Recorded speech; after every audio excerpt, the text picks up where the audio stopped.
It's the 30th anniversary of the founding of the Southern Oakland County chapter of the NAACP by attorney Robert Willis. Round of applause for that.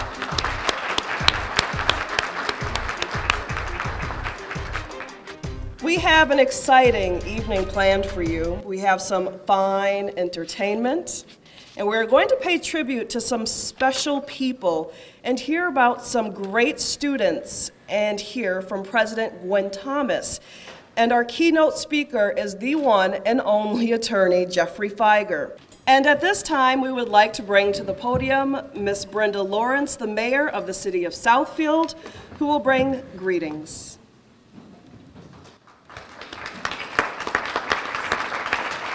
I am proud to say that you are in the great city of Southfield, and I welcome you all here. I always tell people that you have all of our resources at your beck and call, and that if you follow all our rules, it'll be a pleasant experience, and our resources are available to you if you don't follow our rules, our laws. But God bless you all. Have a wonderful, wonderful dinner. And I always say, when we gather like this, and we feel good, we break bread, and it's a very pleasant event. You have missed the whole purpose if you leave here not energized, if you leave here without a recommitment to the mission and the passion of the NAACP. And I just want to say on behalf of the city of Southfield, we are excited to say we want to congratulate you, and I want to thank Gwen for her amazing leadership. And many of you may know some of the trials and tribulations that in leadership that you go through. But I just want to say that Gwen Thomas has been an amazing woman of leadership, dedication, and commitment. I just want to give her a round of applause. And the city of Southfield congratulates her and the NAACP for these 30 years. Thank you so much.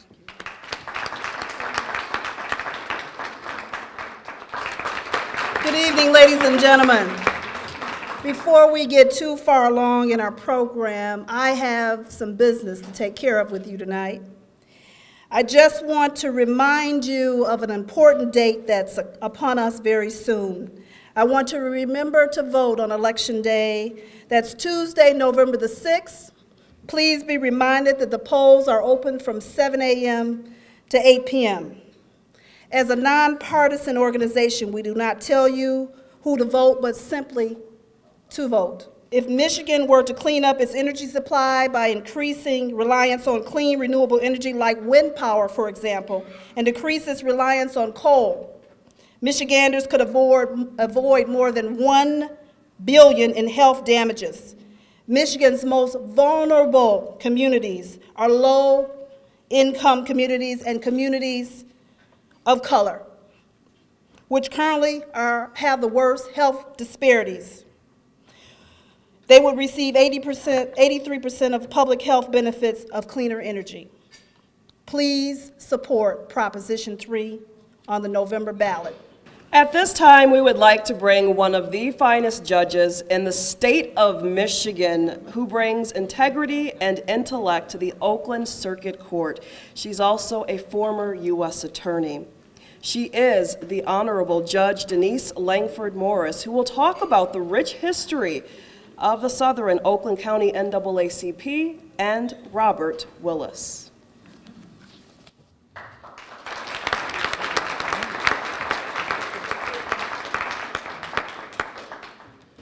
Thank you very much, Biz, for such a warm introduction. It's my honor and privilege to be here with everyone.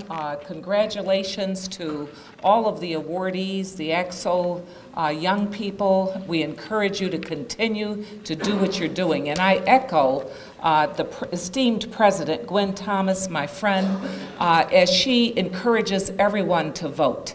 I started out here in the early 80s. When I walked into the Oakland County Prosecutor's Office, there wasn't one black person working there. Not a secretary, not a lawyer, not a supervisor, no one. I walked in, I was hired on the spot, I got my promotions like I was supposed to, and ultimately I think that's what gave me the opportunity to see Oakland County the way it is, because I appeared in district courts throughout the entire county. And I saw a lot of things, and you know when you sit as a judge, you do see a lot of things.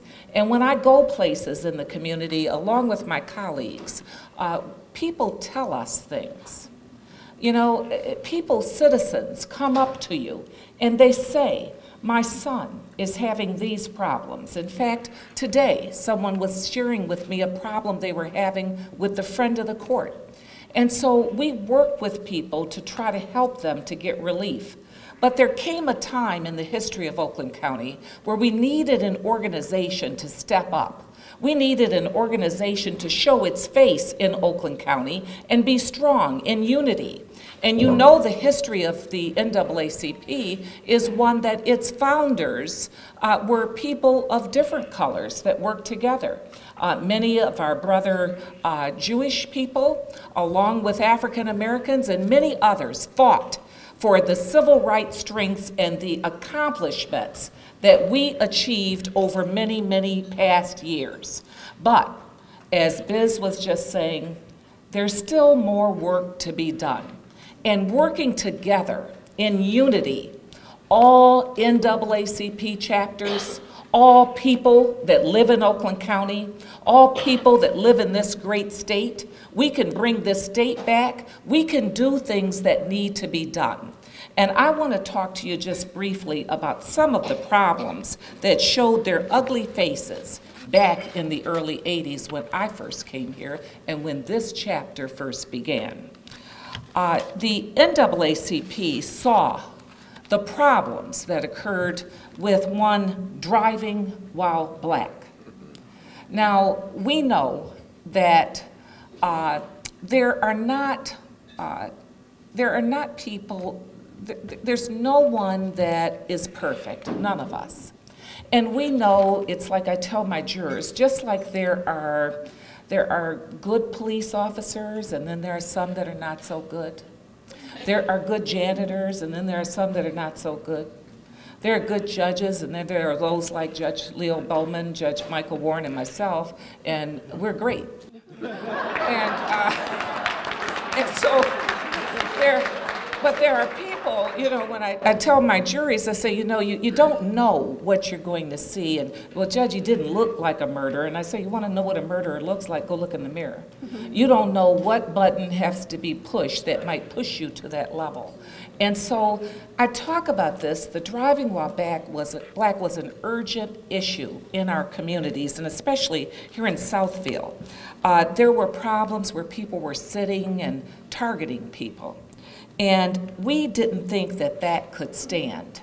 And so there were people that banded together. One of them was a great lawyer who's here this evening, Attorney Robert Willis, and he is going to maybe talk to you in a little bit. But he started, and then of course we have Jeffrey Feiger, who's going to speak to you early, and you know he's still continuing to lead that fight if you listen to any of his commercials. And so we have things that are going on in Southfield, in Oakland County, in Michigan, in the entire country that have to be dealt with. There were protests that occurred back in the early 80s following a comment from the then mayor. Now, not this esteemed mayor, our mayor that we have here today, but by a mayor a long, long time ago. And as a result of that, the chapter began developing an affirmative action plan, developing a plan to recruit and hire a police chief. And I know that there's a new police chief coming to town, I guess, here in Southfield. I read in the paper. Congratulations to him. But we also had the issue of police cadets. This is why we need a South NAACP. And we had the Black Jewish Seder that was established. We had the Black Jewish Kwanzaa. We had mediating of the conflict at West Bloomfield High School where there was an assault of a student back in the early 80s. Many of you remember that. And there were educational responses and many, many things that occurred. Attorney Robert Willis, thank you for your foresight.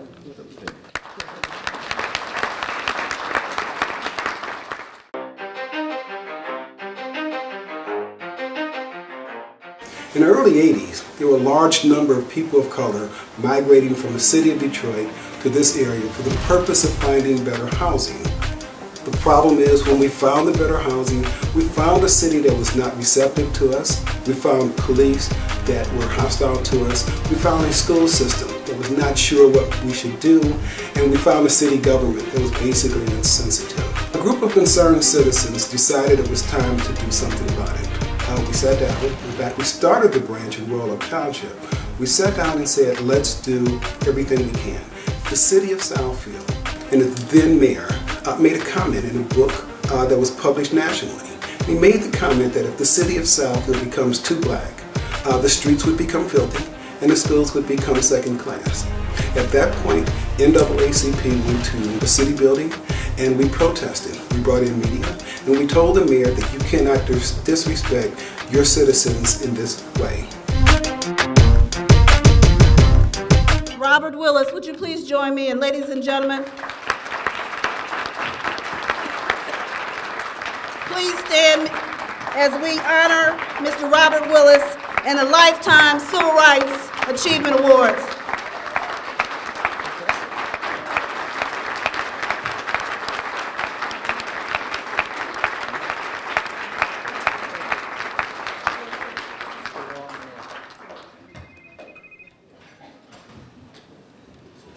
First of all, I'd like to thank everyone here, Dia's guests, Mayor Lawrence, Gwen Thomas, President, Judge, for that introduction. I thank you so much. This is so impressive. And I'm not sure exactly what to say at this point. I think there was some time that we had to do something as a people. We looked at a situation, we got together, and although the film talks about Robert Willis, I want to say it very clearly, I didn't do it. There are so many people involved in this. We had a board that was strong and active. We had people who were committed. And I think the successes we had was because we could pull all of our resources together. And if there's a disappointment that I want to share today, is this is 30 years later. We had hoped that by this time there would not be a need for the civil rights for NAACP. But I think we see every day that the need for action on our side is stronger and stronger. So I want to applaud Gwen. I want to applaud the Southern Oakland County NAACP for the work it is doing. And I want to say thank you so much for this trophy. And I saw the glasses on that, and you could tell that picture was taken a long time ago. Thank you. Greetings, NAACP members and guests. Why should I continue on the legacy of the NAACP? There's an old expression. If you don't know where you come from, you don't know where you're going. The NAACP was founded February 12th, 1909, by a small group of white abolitionists responding to the Springfield race riots that occurred in 1908.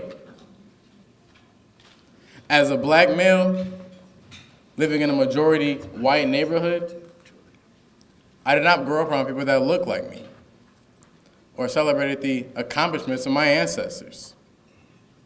Fortunately, I do attend a majority black church in the city of Detroit, containing several role models that I still have to this day. My parents also introduced me to the NAACP at a very young age.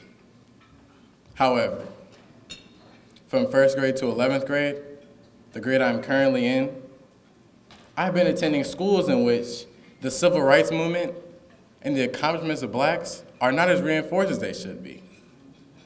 The reason that I should continue on the legacy is to affect the success of black students, not only in the classroom, but in life.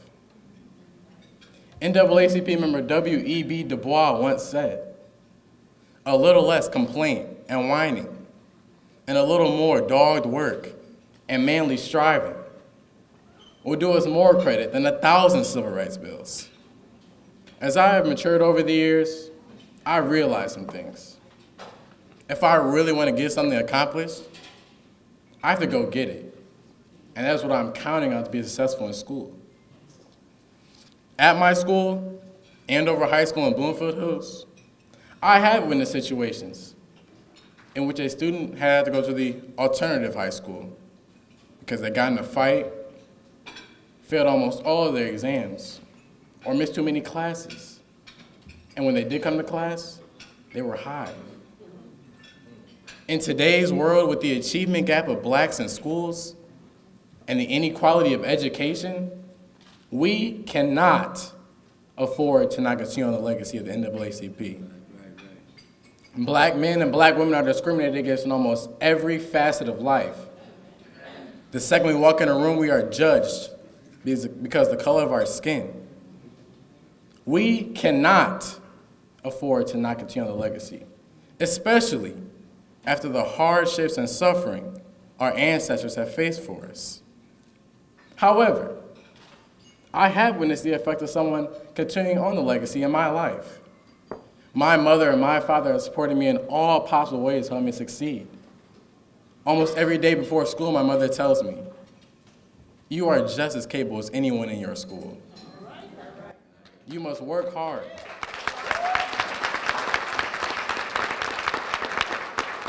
You must work hard and take advantage of this opportunity. Do not think anyone is better than you because of the color of their skin." Even though this conversation is ritual, this belief has put me in the forefront of my classmates just because of my mindset that I can succeed. In my journey, I hope others will believe in me too. After seeing the large effect of the NAACP and the support of my parents, I know that continuing on the legacy will allow me to pass this lesson on to other black students and give them the drive to become successful. I understand that I'm just as capable of others, if not more. What I would do to continue on the legacy is to complain and whine less, but work hard more. In closing, I would just like to thank the NAACP for how much it has blessed me and my entire family.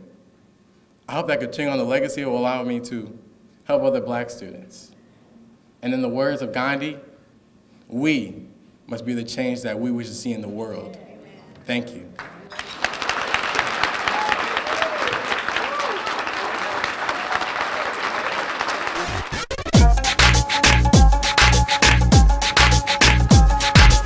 EXO is marvelous. Just the whole experience, being in one place with people who are as good as you are and the things that you do and enjoy what they do as you do. It's indescribable. I met a lot of people from all over the country, you know, a lot of good competitions, and I got to, you know, meet a lot of my competitors and see some good stuff. EXO has been an amazing experience for me. You never get a chance to be around this many people that are as serious about your craft as you are at the same time, and it's all love here. Like, everybody is so positive and motivating. Don't be afraid, don't be intimidated, because it's not about, you know, who's better.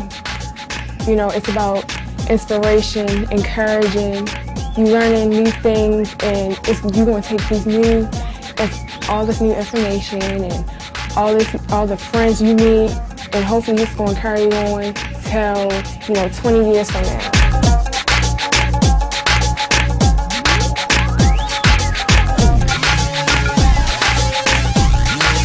It's a good learning experience to give us all time to, you know, get actual experience in doing what potentially we want to do for a lifetime. One word, how I would sum up EXO, is empowering. Inspiring. Divine. EXO is amazing. EXO is a program that impacts students.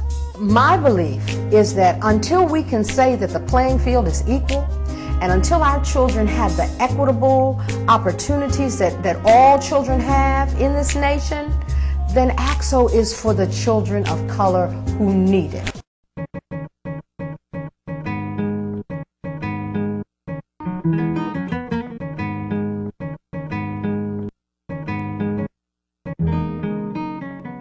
We are EXO. I am EXO. I am EXO. I am EXO. I am EXO. I am EXO. I am EXO. and I am AXO. I am the AXO.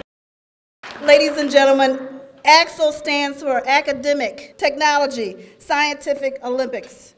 And we have launched our program here in Southern Oakland County. And we need you to help support our programs.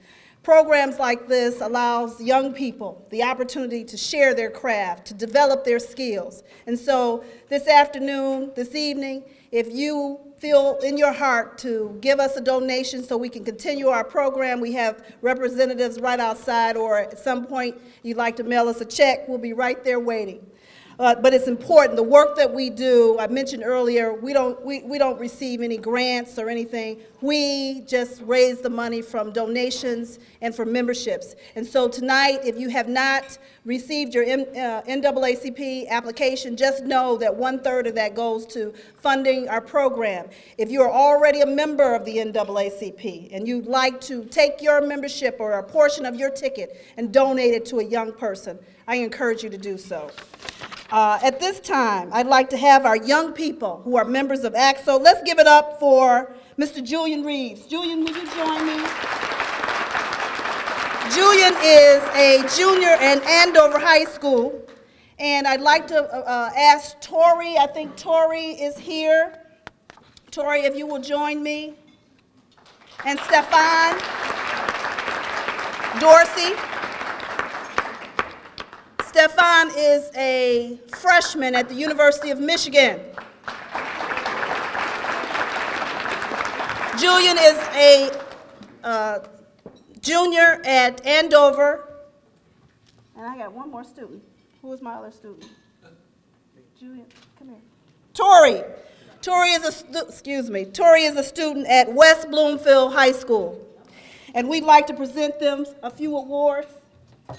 Each student will also receive a cash prize for their work and community hours for their involvement here tonight and their involvement throughout our AXO program. Mr. Julian Reeves, would you step forward?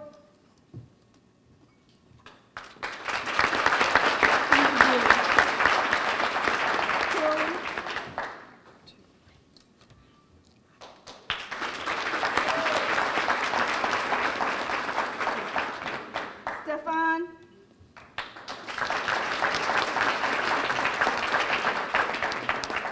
Thank you very much. Ms. Beasy? Thank you. Let's give our young people one more round of applause of encouragement.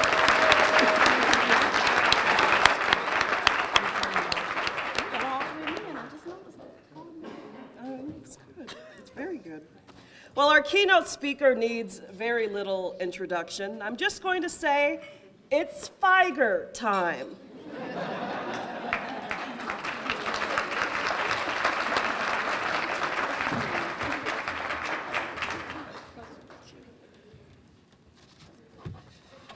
Give you this for a second.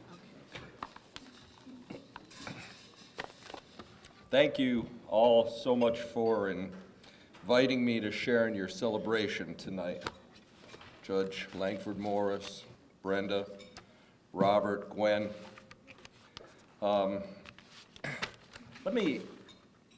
among friends, and I'm humbled to have been asked to speak to you, those who have made history and who have helped to create justice. But, and I also want to say I'm incredibly impressed by Julian. I don't know if you noticed, but he memorized that speech, and that was pretty impressive. You're going somewhere, young man.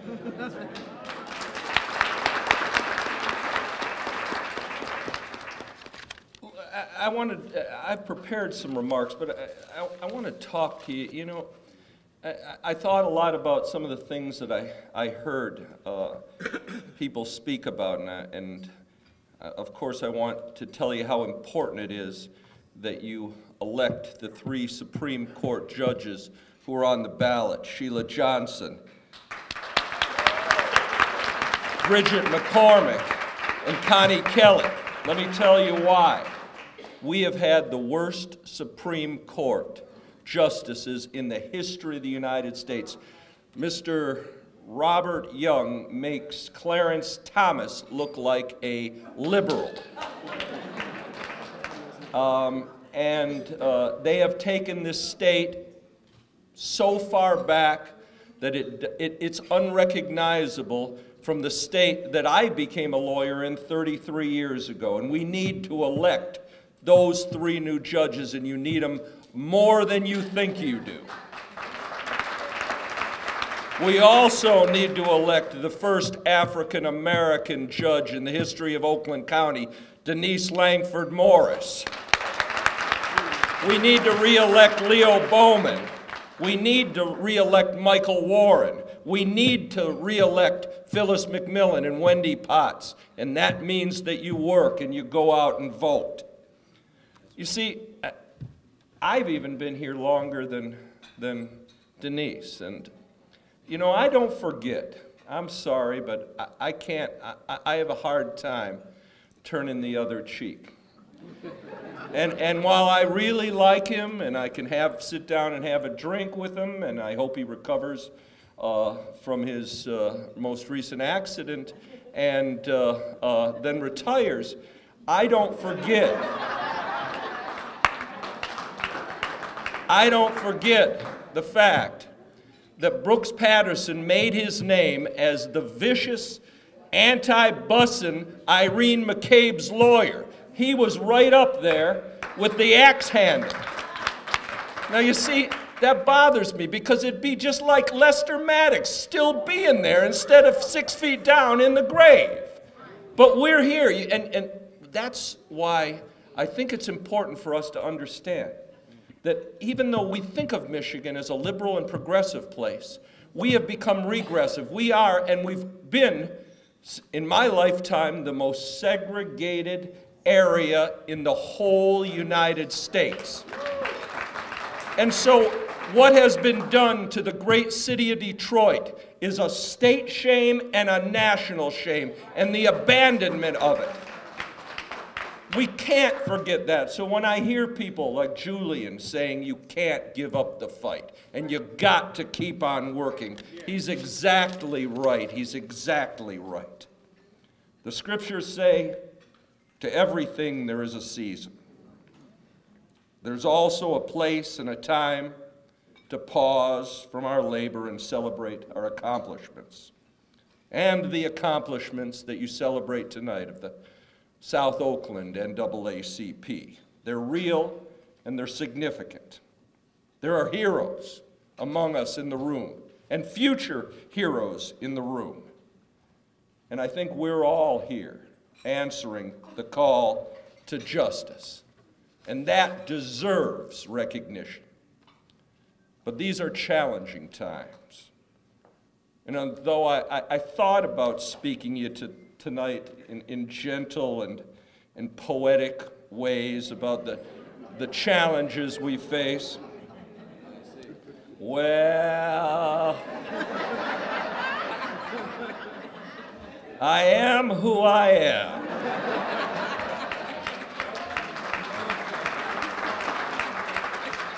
And to quote Joe Biden, who I think was quoting me, I mean what I say. And I suspect you would like to hear from the real Joe. So I don't know about poetic, and subtlety is not my nature. Today is your 30th anniversary of South Oakland NAACP, and we are still standing. The theme, Standing United for Civil Rights and Justice, is poignant and it's prophetic. It's prophetic because on this evening, in the year of our Lord, October 2012, for us to look ahead is really for us to look back. Like John the Baptist calling out, a voice in the wilderness. Ladies and gentlemen, we are in a wilderness of mirrors. 50 years ago, we lived in an America where state legislatures passed laws to restrict the rights of citizens to vote. and imposed obstacles to exercising our constitutional rights. 50 years ago, we lived in America where the richest country in the world had one of the highest rates of poverty and infant mortality, where we spent pennies to uplift the poor and hundreds of millions to kill an enemy in a faraway war that seemed to have no end. 50 years ago, ladies and gentlemen, economic injustice was so pervasive that unemployment was an accepted norm, and the gap between the haves and the have-nots was a mile wide. The right to unionize and the right to bargain collectively was under constant attack. 50 years ago, we lived in an America where it was acceptable to characterize African American leaders as witch doctors or monkeys or foreigners or communists or socialists. They were declared, lest you forget, un-American. And it was said they didn't share our values. Is it so different now? I can hardly believe such characterization of our first African American president.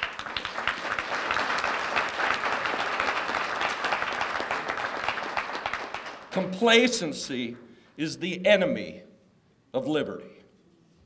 Did we really think that we had changed so much as a society that had institutionalized slavery for nearly 400 years, that we could take a breather? Really?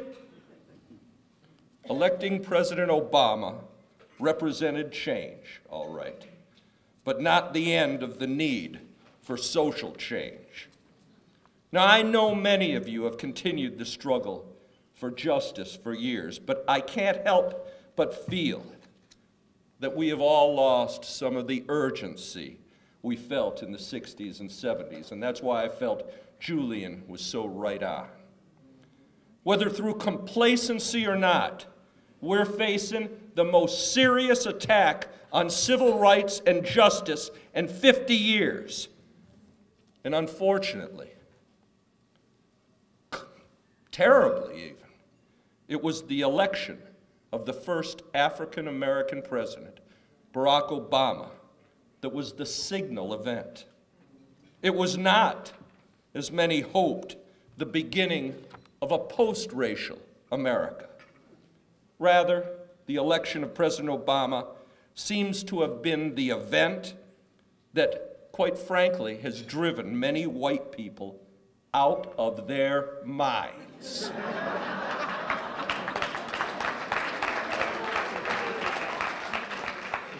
In case you don't know, that's nice for crazy. The self-congratulatory euphoria of electing our first African-American president soon gave way to the reality of racism, kicking down the door to the closet that had been hiding in for so many years. It was as though the reality, not just of a black man, but of a black family in the White House, had exploded whatever pretense those bigots hid behind for the last several decades.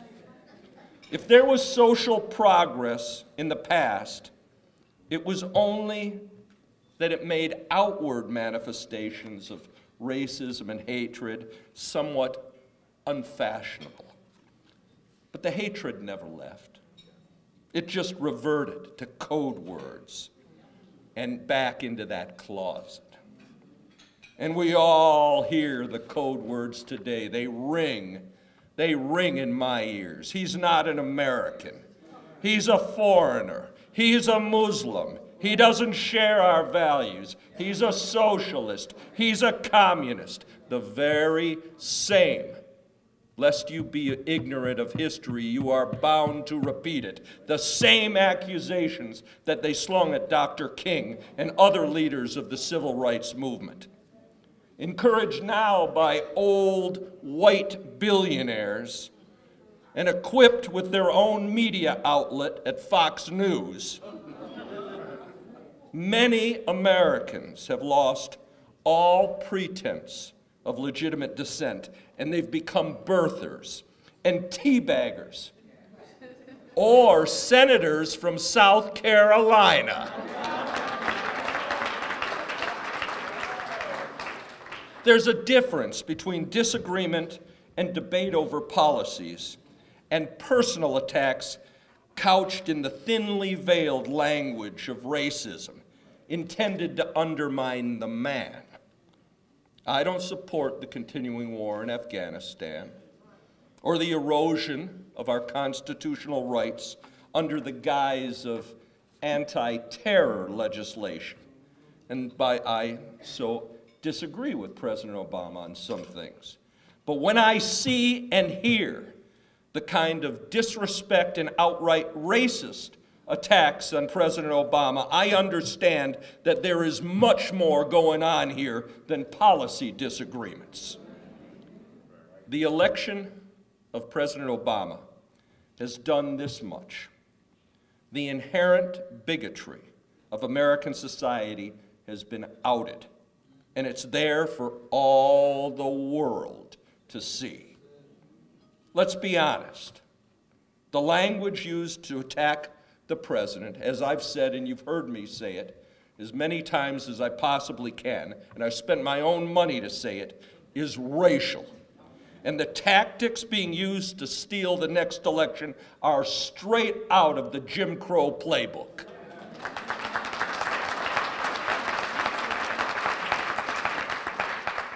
We saw it in the open with the birther movement. And today, when Romney campaign workers show up to events with T-shirts that say, "Put the white back in the White House," printed on them. Is it surprising? What, I mean, come on, folks. Come on. The man makes flip-flopping look like a world-class event. I mean, they got Kerry for saying he was before the war, he was against the war, or for the war before he was against it. They called him the flip-flopper. Romney makes him look like a piker. I'm going to tell you, I live on Rathmore. I live directly across the street. I see it every day in the house that Mitt Romney grew up in until he left Cranbrook and left the state of Michigan for good. Right directly across the house, right next door to that house, some other modest Republican lives and has put up a sign on their lawn. Not put up a sign because it faces outer space, and the letters look like they're 100 feet long, and they say Romney. And I came home. I've been in trial in Kentucky, and my two children, who you may or may not know, my two boys are black. They said, "Look at Dad, the Romney sign. You can see it from outer space." And I said, "Oh my God, Whitey is on the moon."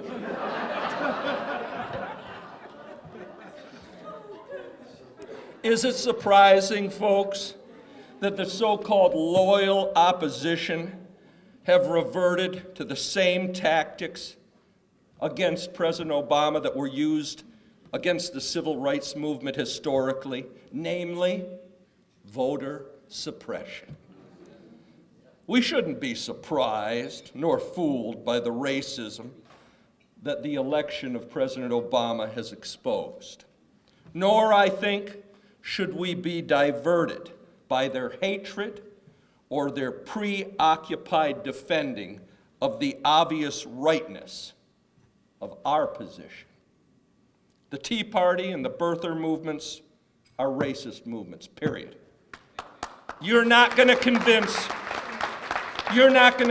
otherwise anyone who can't already see this. And it's not that they hate us any more than in the past, but rather, and you'll find this surprising coming from me, it's that we have failed to love them enough. We shouldn't be deceived into thinking that birthers or baggers are our real enemy. They're just frightened white people being manipulated by the real masters in our society, those masters of finance and war. Most Americans, even the people opposed to President Obama, are in essence decent people, but they're scared people. And fear is a powerful, powerful thing. And white people have been afraid of blacks forever. The fear of economic uncertainty has historically been used by the upper classes to agitate and to divide the oppressed, and it's no different now. Now, we today stand for a just society where economic and social progress is protected by the rule of law and the better angels of our nature. Ours, as you've said repeatedly tonight, isn't a movement based on race. It's a movement based upon a thirst for justice. Civil rights is only one aspect of the justice that we strive to achieve and defend. As Dr. King preached, economic injustice is the root of social evils such as racism and militarism. How is it then, when we are working for the same interests as 99.9% of our fellow citizens, so many of them regard us as their enemies and vote against their own self-interests? Fear's a powerful weapon. It is so powerful, ladies and gentlemen, that only faith and love can overcome it. They have been made fearful, and that fear has been focused in this election year upon our first black president, and thus this election. So united we must stand. United with those who have marched before us, and united with those who fear and hate us. United with the president, and united in our love for each other. In the words of who I consider to be the greatest American and greatest prophet of my lifetime, Dr. Martin Luther King, quote, "We are all caught up in an inescapable network of mutuality, tied in a single garment of destiny. Whatever affects us directly affects all of us indirectly." This soil, this land, ladies and gentlemen, this country was tainted by the evil legacy of slavery and genocide, and now it must be constantly tilled with God's grace and love, or the fruit it bears is quickly overcome by the legacy of hatred. If we fail to constantly care for this land with a labor of love and justice, then we will never find our way out of this wilderness of mirrors. And I don't know about you, but I like agitating. And I hope and pray that I am in a room full of agitators.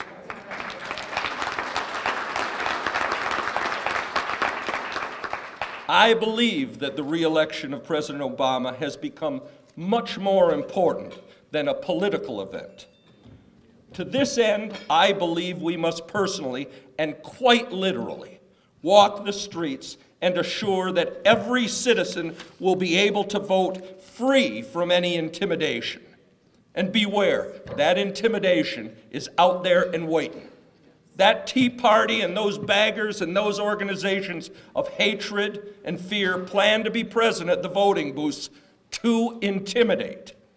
They may not have fire hoses and dogs anymore, but make no mistake that their intention is the same, to deny voting rights. They will try, I promise you, they will try to steal this election again.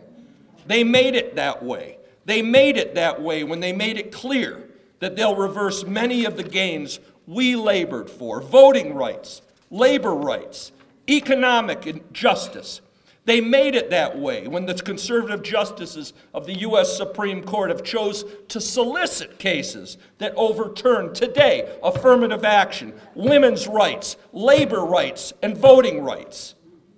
Therefore, this election has become the symbolic battle between those of us who shed blood, sweat, and tears, gaining the right to vote for the poor, the oppressed, and the imprisoned, and those who seek to preserve their wealth upon the backs of the poor.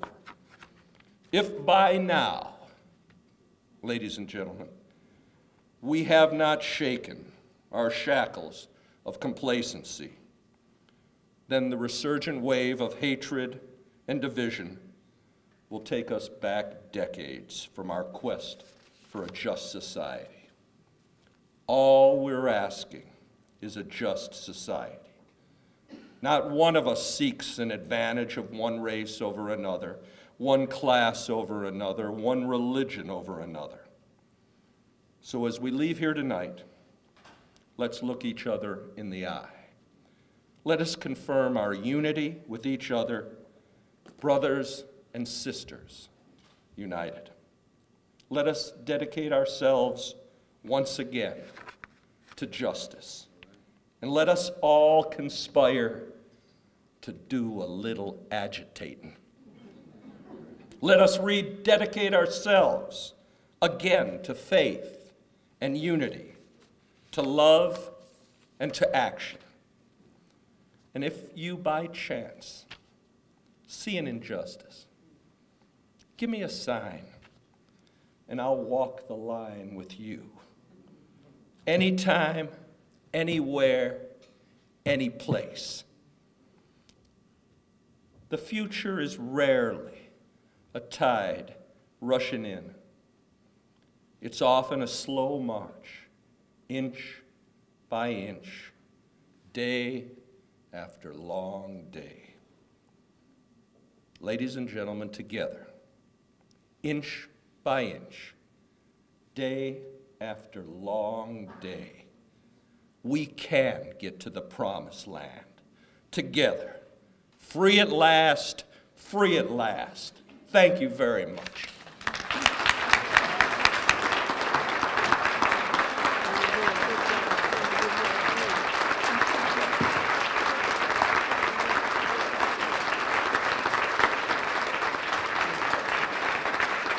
What a powerful, powerful message. We have 6 winners tonight who are the recipients of the 2012 Civil Rights Hall of Fame. Right now, I would like you to take a look at a video clip of some of our honorees.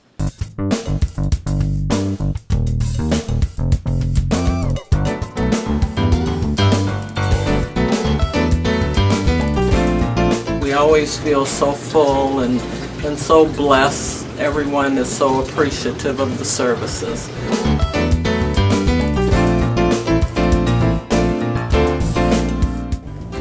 I'm one of the lucky ones. I've been able to work in a field that I'm passionate about, whether it's addressing the issues that result in poverty, mental health, and addiction challenges that face our individuals and families, or working with the community and together to address the needs of our children and empowering them to reach their fullest potential. It is very important to pay it forward to the community that has supported us for many years.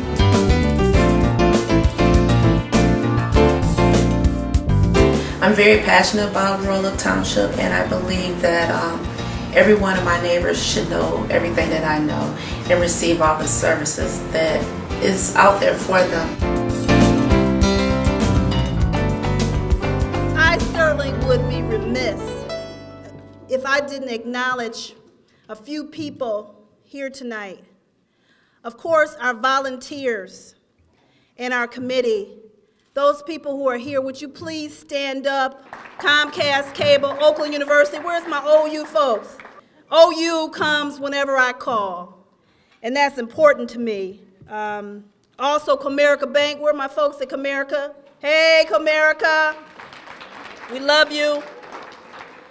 And DTE Energy. DTE Energy made it possible for our young people to be here tonight. You know, sometimes you go to events and the young people stand outside and they don't get a chance to eat because it gets a little pricey. So we want to thank all of our sponsors, and we are not done with our program. We have a few more things in order of business. There's a special young lady that I'd like to bring up, and I was reminded, she's worked on this project with me every step of the way, but she started off with me at the age of 18, and she reminded me the other day that she had been with me for 18 years, and she's my rock. Miss Tiffany Nance, we'd like to recognize her, a Member of the Year. NAACP Member of the Year. Tiffany, join us, please. Member of the Year.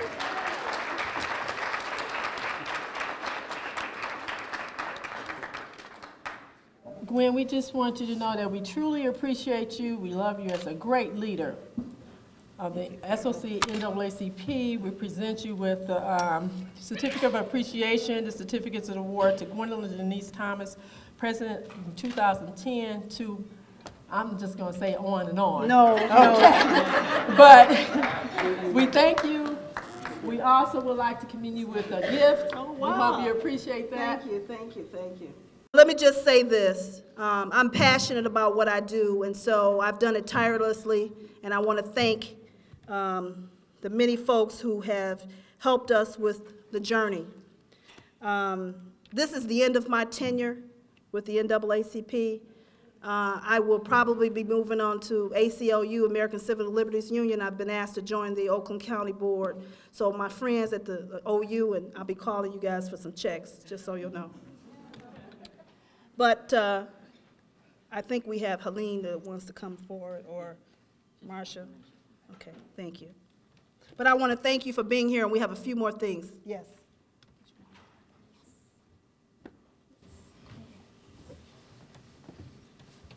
Good evening, everybody. I'm Helene Zach. I'm one of the board, I'm a county commissioner from Oakland, and I represent Oak Park, Charter Township of Royal Oak, Pleasant Ridge, the southeast tip of Southfield, my mayor's gone, as well as Huntington Woods and Pleasant Ridge. And it's been my pleasure to represent these communities for 10 years. And it's my pleasure to honor all of the good work that you do. And I have a proclamation from the Board of Commissioners honoring the South Oakland NAACP on their 30th anniversary. And I'm not going to read the whole thing, but I do want to recognize all of the wonderful work that you do. And thank you very much on behalf of the Oakland County Board of Commissioners. Well, thank you.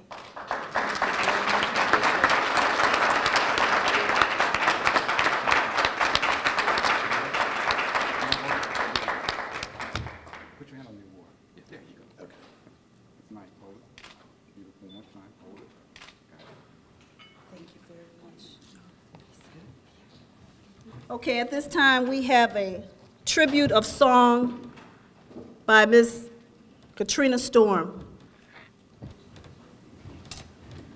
I feel like going on. I feel like going on. Go try.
That was beautiful.